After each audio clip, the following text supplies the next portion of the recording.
Karon sila nga nakasabot na ka. Dako kay kagtabang sa recovery ni Jimmy. Importante kayo kaniya. Nga maka-watch over pud ka sa iyang recovery. So if you really love each other, I suggest that you stay together.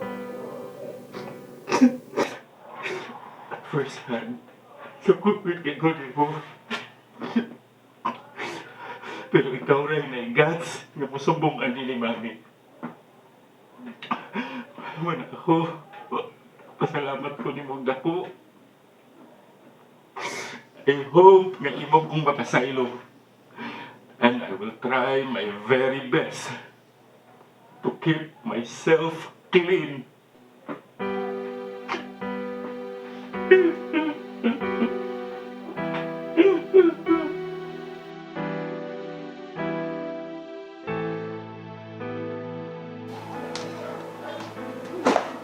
Basi nakalimot ka nga drugs ang nakaguba sa inyong pamilya. Asa naman imong papa karon? Mukuyo jud kaniya siya. Unsa na ikasulti ni mama nimo? Ni lola? Tingog sa ngara siya. Kunsa naman kumini mo? Sabta rabot ko ninyong tuloy. Karon nga nakahimo ko sa ikos nga mawagtang siya nga murag wala. Kay ba naman sa day ko nga tabang man day ihang kinahanglan og dili judgment. Sa hiragid og nakita ang nasing posisyon. Amping na lang ka nun, Nay. Dako naman ka, magtuman man gid ka sa imong gusto. Hala, kuyog dito sa adik.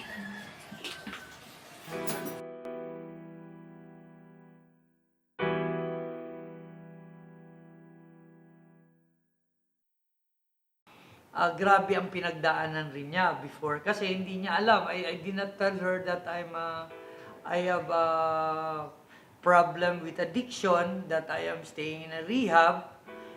Nung girlfriend pa kami, I think she has no idea that I was heavily using drugs. Ang alam lang niya is umiinom ako. And hindi niya alam na nagda-drugs ako. But then, nung nahuli niya ako about this certain girl, and alam niyang I was receiving salary from our family business, siguro nasaktan siya.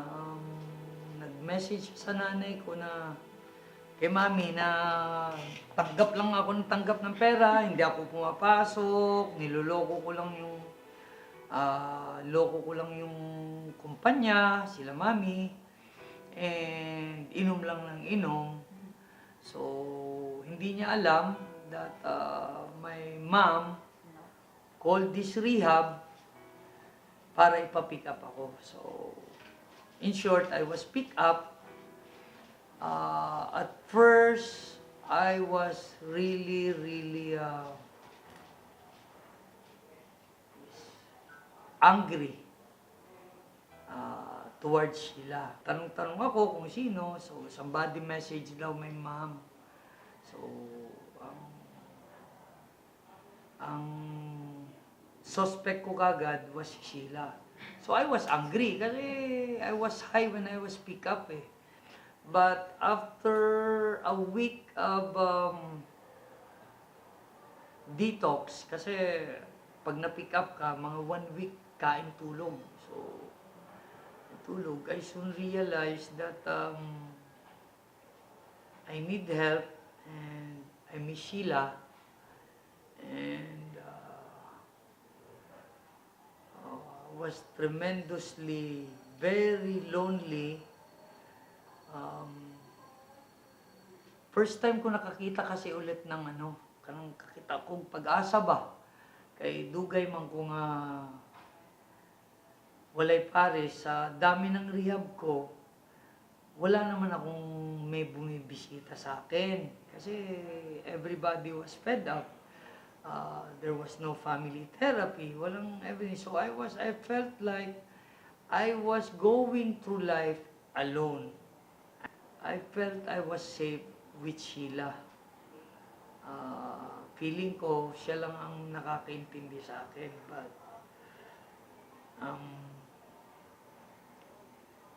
hindi ko sadya na saktan siya, di ba? Hindi ko sadyang, wala ito na ako tuyuan nga, musuyok ko, muinom ko, pasakitan siya. Kasi feeling ko nga, hindi ko nga alam na malayo yung agwat nung edad namin. I was not focused on, I felt like, I like you like me, and, we fell in love. So, I felt like, this is it, sabi ko. Eto na yun, I'd be happy now. Diba? So, eventually, I go back to using. So,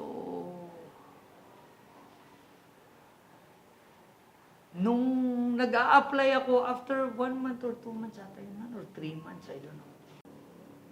Pinasulat ako ng counselor ko, since I am eligible for a privilege of being visited and telepono, sino raw yung pamilya ko? So I was thinking, I know my mom and my dad is my family, but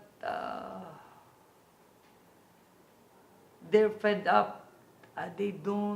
It's not that they don't want to do anything about me, pero pagod na sila. They want to leave me alone. They will help, but you're on your own. Okay? Luckily, they can afford to put me into a rehab. So, I was clinging and hoping that si Sheila ang susi ko to find my way back sa buhay. So, yun nga, siya ang sinulat.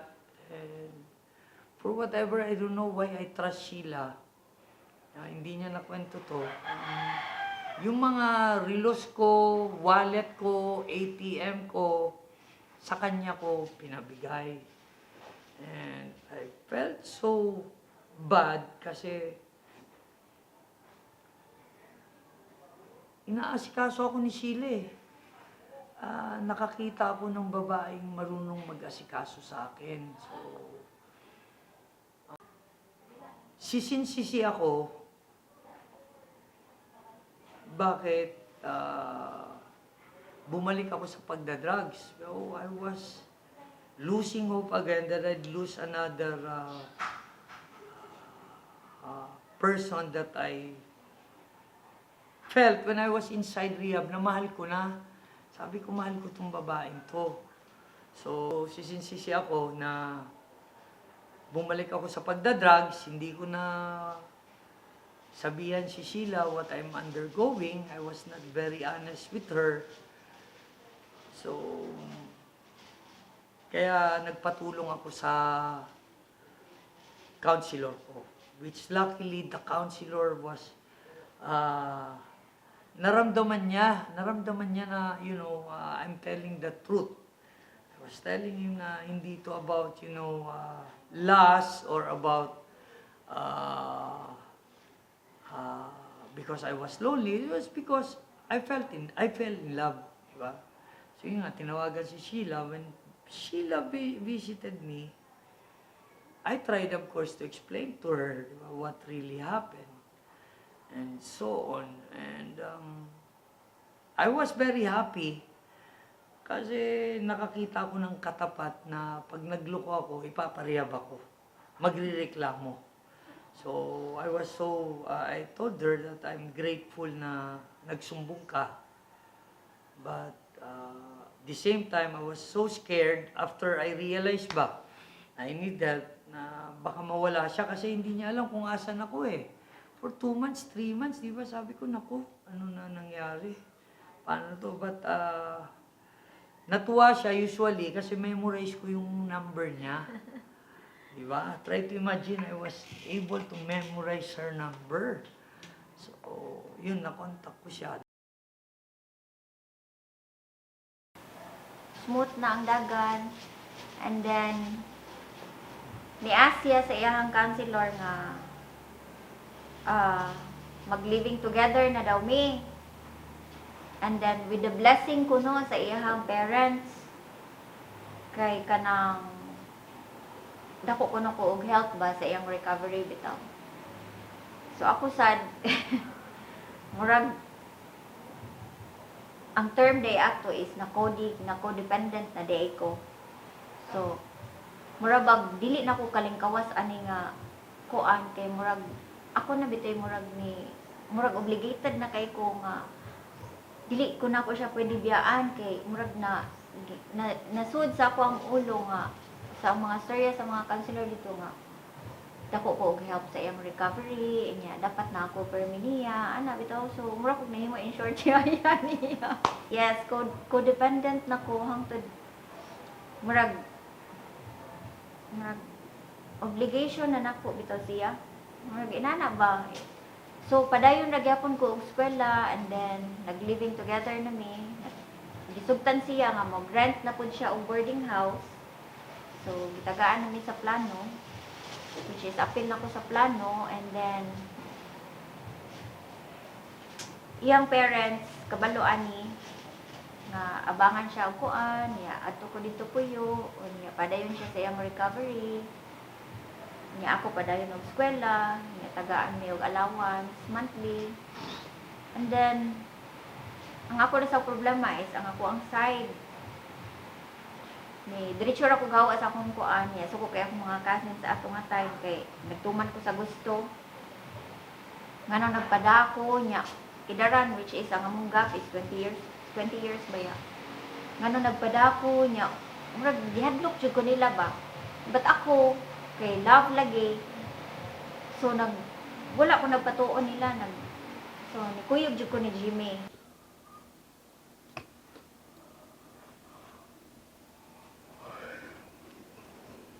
Morning, Han. Good morning. Thank you ulit.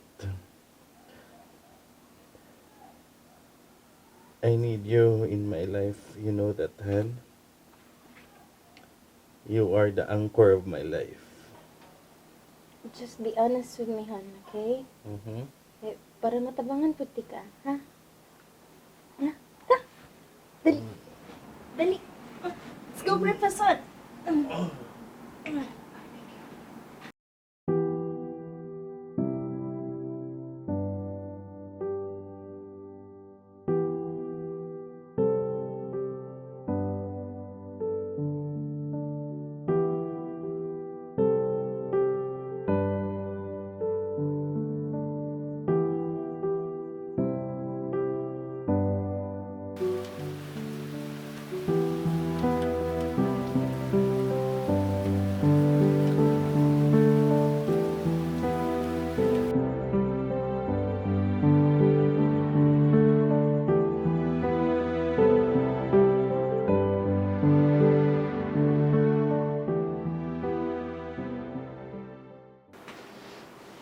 Hi, Han. Na ako yung news mo. Good or bad? Good and bad. May ganun ba? Good or bad news? Nilokong naman ako. Wara, uy! Ang good news kay... Positive ko sa pregnancy test, Han! Oh, wow! Yes! Pero, ang bad news kay... Kailangan na kita mo ato ni Mama o Lola. Han, di mo good na bad news. Ang tawag anahan, necessary news.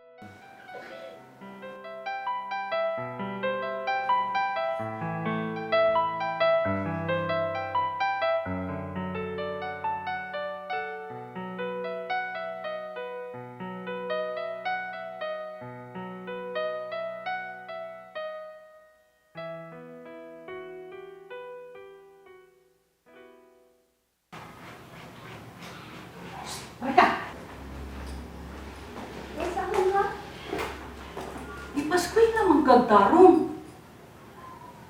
Tikin sa mga siya kag magkuwang ba na niya. Ma! Makikita kayo na si Jimmy, ma. Uy, pinangga kay ko ana niya. Ug ako po. Na, kinahal kay na anak ko si Jimmy. Unta, imo sila madawat, uy. Ambot lang nimo no. Munong baka na siya nimo. Ma, buutan kay na si Jimmy, ma. Ayaw lang jud lagi kabalakan ako.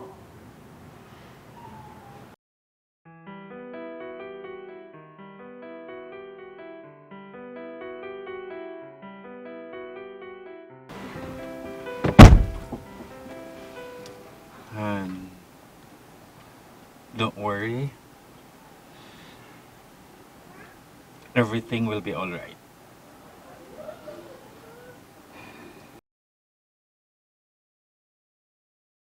Aware na mi ato nga buntis na ko ato, nagpiti na ko ato, buntis na ko. So nagpaugat lang jud ko niya, then si Jimmy nagdungo-dungo lang sad gid siya. Anya. After ato wala na, pagbalik na mo ni hapit pa mig simala church kay nagpray ko, nga i-guide me kay buntis ko ano bitaw niya. Ako ang plano ato di na jud ko muli. Angtod nga mga anak ko kay murag maulaw ba. So pagbalik na mo sa Cebu, after na simala, nagbalik ni sa Cebu. Mo to, naka-decide na ko nga, dili na ko muuli. Niya, malimot lang sa ako nila kadiyot. Agong tahon lang sana ako, mamuda ko akong tiyan. Niya, mo to, okay na sad kayo, buta na kay Jimmy. Smooth ra kayo mong relationship.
Sayo ha, pag yun mo ni inom. Murag, dili naman na maayo ni mo, uy. Na-stress ako sa office na. I just need to relax. So gikan ka, nauli og late ba? Sige naman jud kay kag inuhan. Mato sa akong office, paon na po akong laptop na bilin. Huh? Huh? Paabot mini mo ha. Good boy ha, balik ka dati. Bye-bye. Basta magpaabot mini mo. Oh, balik na ko dayon.